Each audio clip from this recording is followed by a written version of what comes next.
We're live. What's going on, guys? Welcome to Thoughts and the Review for UFC 225, Robert Whittaker versus Romero 2. They had their rematch tonight on pay-per-view. So let's go ahead and get on into this. So we had some pretty good fights tonight. I went over to my buddy Gage's house. We went to watch the fight. It was a pretty good one. Entertaining card. And I enjoyed it. So I was looking forward to some of the fights on here. But we'll get into that when we get there. First off, the actually one of the best prelim cards I've seen in a while. And we're not even to the best card of the year. July and November normally have the best two cards of the year. So next card is gonna be stacked. We got of course Stipe and DC super fight, and then Holloway and Ortega. It's gonna be the best fight. That's gonna be fight. Golly, that's gonna be card of the year probably. But they will try to top that in November with Madison Square Garden. But that's gonna be hard. Anyways, getting on into this, we got I'm just gonna go ahead and go through some of the big fights that I was kind of looking forward to in this prelim. So first of all, Charles Oliveira got a big win over Clay Guida. Clay Guida probably gonna retire pretty soon.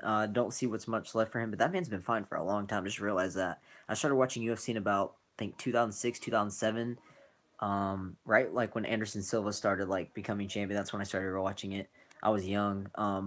But Clay Guida was there then. So yeah, so he's been around for a long time. Charles Oliveira got the submission in round one. I saw that.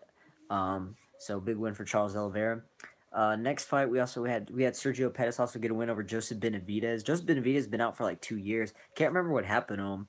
Y'all let me know what happened. I think it might have been like an injury or something, but he was gone for like 2 years. And so he's been out for a while. Sergio Pettis has been rising to the top. Been doing good. He's probably gonna get a title shot between Mighty Mouse and man. Mighty Mouse makes me mad because he's he's obviously one of the best pound for pound. He broke Anderson Silva record. Like nothing can take that away from him. I just want him to move up and fight T.J. Dillashaw already. I feel like he kind of dodged T.J. Dillashaw in my opinion. He was saying that the reason why he didn't fight T.J. Dillashaw is because he wanted him to move down and take a fight. Like obviously T.J. Dillashaw is better than everybody in that division, and he should have just fought him. But we all saw last time what happened when Mighty Mouse when Mighty Mouse was at bantamweight. He got thrown around by Dominic Cruz. Anyways, so big win for Sergio Pettis. He'll probably be getting a title shot after Mighty Mouse beats Cejudo again. Next fight we had Rashad Evans. Oh, Rashad Evans got TKO'd in the first round. I actually did not see this fight by Anthony Smith, but Anthony Smith is actually I've heard of him. He's actually pretty good. Man, I feel so bad for Rashad Evans. Man, I think he has like six, five, six losing streak. Man, he has not won in a while. His last one was like against Chelsea in like 2013. Man, he should just hang him up, man. You're getting old, Rashad. Um, we got Ricardo Lames is on the prelims. He lost to Mirsad Bektik. I think that's how you say it. I watched that fight. He pretty much was controlling him on the ground the whole fight. And he did enough to win. Claudia Gadelha versus Carlos Esparza. A little controversy on the decision. I thought Carlos Esparza did enough to win, but because I feel like Claudia Gadelha, even though she took her down more times, I feel like she kind of just laid on her. And Carlos Esparza was establishing work on the ground, and she also even stunned her in the first or second round. So I think Carlos Esparza definitely did enough to win. I'm surprised Claudia wasn't able to knock her out. I thought she was going in, but a little controversy. I think Carlos Esparza should have won that, but Claudia Gadelha is probably going to get a title shot soon. Next fight we had Alistair Overeem versus Curtis Blades. Curtis Blades looking impressive last fight, taking down Mark Hunt 10 times. And I'm pretty sure he took Alistair down a lot this fight. He was pretty much. All right, my bad, guys. I lost you there a little bit. That was my fault. I expected him. He's a wrestler. I'm actually very impressed with Curtis Blades. He was able to take down Alistair, control him on the ground, and he was able to get the finish late in the third round with elbows, these vicious elbows that opened up Alistair Overeem. And I think it might have, man, that might have given him a concussion or something, man, because those were brutal elbows. That was hard to watch, Alistair. I mean, so Alistair the past two fights have got his head taken off with uppercut by Francis, and then now Curtis Blades, like that was vicious. I do wish the ref probably should have stopped it like after the second elbow, because that was brutal, man. That was hard to watch. But Curtis Blades, man, impressive, impressive. I think he should definitely get. He should be next in line for heavyweight title shot. After Stipe beats DC, because I know that's happening. So, anyways, we move on to the main card. We had CM Punk versus Mike Jackson. I actually missed this fight, so I can't tell you. I can't really give an opinion on it, but I do. I did hear that it was a terrible fight, and like both of these guys should probably be cut.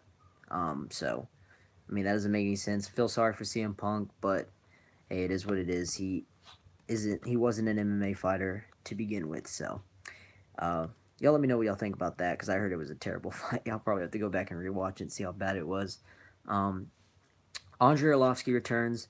This man's still fighting, like 45 years old. Goodness, he's fighting. I don't even. I'm not even gonna attempt to say his name, guys. But we kept calling him Tuvasa, but we also kept calling him Mufasa. So we're like Tuvasa Mufasa to like remember him. This boy had tattoos all over his legs, like even like by his like under his kidney and stuff, like all under it. And I was like, dude, what the heck? And but he ended up beating Andre Arlovsky. He was taking everything that Andre was throwing at him. He had kind of low key a chin, so that was a little surprising there. Um, that he was able to take those big shots, especially from a heavyweight guy like Andre Arlovsky, who can hit hard. So he's going to move up on the ranks after beating number 9, Andre Arlovsky. Holly Holm returns as well. She fights Megan Anderson. Uh, didn't know much about this girl. I just know she was lengthy and she had a lot of tattoos. Holly Holm picked her apart, man. She took her down and basically just ground and pound the whole fight. Megan Anderson was able to land a couple good kicks and strikes at the beginning of the fight. But after that, Holly Holm took her down and it just came with experience, better fighter. And Holly Holm said she does want to move down again and fight and get the 135-pound belt back. But she also wants to have the 145-pound, 135. But she also wants the 145-pound belt on her line. So she wants them all. I would like to see her fight Nunez. That'd be a good fight. I think it would be. But I want to see Nunez fight Cyborg first. That's the fight I'm looking forward to. Next fight, we had Rafael dos Anjos versus Colby Covington for the interim welterweight championship. Um, I was going for RDA because I'm actually a big fan of RDA, and RDA just looked. If y'all watched his last fight, he looked spectacular against Robbie Lawler. Man, he just picked him apart. Leg kicks. He looked good, man, and he's been killing it at welterweight. Um, so, I mean, I was definitely think he was going to get the win over Colby Covington. I'm not. I didn't really buy into Covington's hype. I mean, he talks a lot of crap, starts crap with people, and I didn't really like him that much. So I wanted him to lose to RDA. But it was the exact opposite. Covington ended up getting a decisive win. He pushed forward. He had a pretty good gas tank. Like I was surprised he was able to hang on that long and just push RDA like that. RDA has the experience, so I thought he would slow down. But Colby Covington, he definitely slowed down, but he was able to apply the pressure more and land the better shots on RDA, which is he was just a lot stronger than him. So Colby won, whatever. A little mad. He's so cocky, man. But I hope Tyron Woodley beats him. Actually, honestly, I could care less about that fight. I hope Darren Till comes and beats them both because freaking Colby Covington, man, talks too much crap, and then Tyron Woodley's just boring. Um, it kind of sucks because Tyron Woodley has all the skill sets like to knock people. Like think about Wonder Boy could have finished twice, and then he could have finished Damian Maya. Like man, he's boring, man. I just hope he can use his skill sets like he used to, and knock out Covington. But honestly, I could care less because I'm not interested in both. But Covington, hats off to him. I just hope Darren Till can get in there and get the belt soon. Um, so next we had the main event: Robert Whittaker versus Yo Romero. The second match, everyone knows Yo Romero missed weight, so he wasn't able to win the belt, even if he did win. And we're gonna go ahead and get on into that. First of all, let's start with the whole missing the weight thing. So, from what I heard, is that Yo Romero, what he told Joe Rogan, he said that he had 2 hours to cut the weight. For first, he weighed in at 186. He had 2 hours to cut the weight. He ended up getting down to 185.2. So that's 0.2 off of what he was supposed to be weighing at 185. And he said that the doctors only gave him 1 hour instead of 2 hours to cut the weight. That seems a little sketchy, but if you think about it, if they actually did that, they're hosts for that because why would why would they do it an hour early if you only had zero point 0.2 left? Like, come on, man, that's kind of harsh. So something's up there. Kind of sucks for Yo Romero. I feel kind of bad for him. Well, actually, I don't feel bad for him because I mean he shouldn't be in that position at all. But I do. I mean, I can't even imagine what it's like to go through the weight cutting. But Dana White did say if he did beat Whittaker tonight, he would be a title eliminator for light heavyweight, which would be kind of interesting. But I don't know. I was going for Whittaker. I actually like Whittaker. Whittaker is one of my favorite fighters to watch, and definitely after tonight, he's definitely one of my favorite fighters to watch. He entertained the hell out of me tonight. Um, so let's get on to the fight. Robert Whittaker, first 2 rounds, a little bit part of the third. No, actually, just the first 2 rounds. He was picking apart Robert Whittaker or Yoel Romero. Yoel Romero was being a little conservative. I think it's because of the last fight. Yoel Romero kind of was dictating the pace early, and then he gassed out. This time, I don't think he wanted to do that, and so he kind of just stood there and let Whittaker attack, and he was looking for that big shot. Um, and I don't know if he did that because he didn't want to get tired, or if he just knew that, hey, I have nothing to lose, so I'm not even going to win the belt, even if I win tonight. So that's just the way it went down.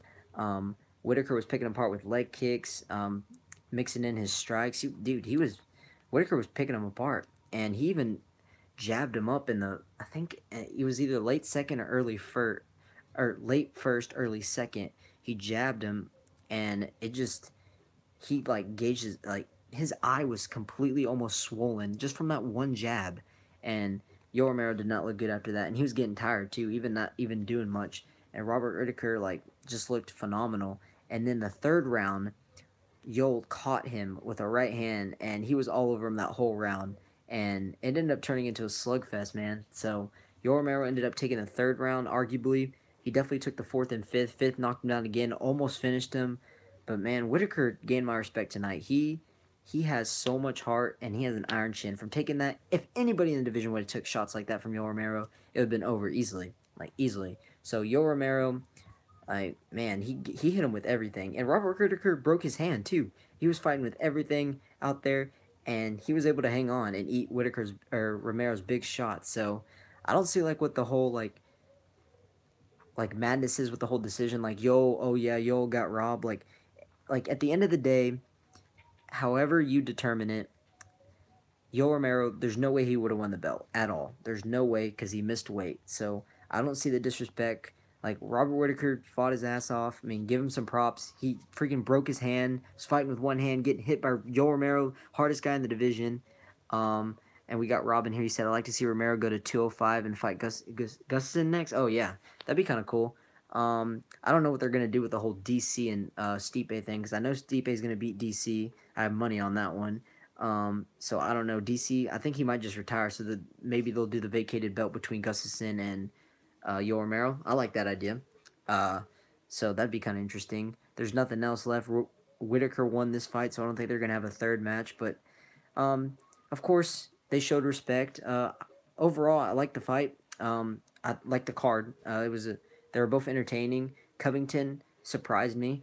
Whittaker, great performance as well. One of my favorite fighters. Definitely after watching that fight, he's got a lot of heart. Yoel Romero, nothing to be ashamed of, other than he could have made weight, but Romero might benefit for cutting less weight at 205. Yeah, I mean he's I mean for the interim belt fighting Luke Rockhold, I think that was for the interim belt. It was supposed to be. He missed weight for that too, so he's definitely not been on his side for the past few fights. But y'all, let me know what y'all think about this whole card as a whole. Y'all, excuse me, what y'all think about this card as a whole. Very excited for UFC 226. Gonna be a stacked card. Stay tuned for that. We're gonna be doing thoughts and review on that and be watching that one, of course. We got some big fights coming up. We still got TJ Dillashaw and Cody Garbrandt happening in August. Some big fights coming up at the end of this year. Excited to see what they do at Madison Square Garden for this year's UFC. Another stacked card. So y'all stay tuned, guys. More UFC coming. Also Fortnite streams. If y'all want to add me on PS4, I'll put the. Well, actually, yeah. Never mind. I'll just tell y'all.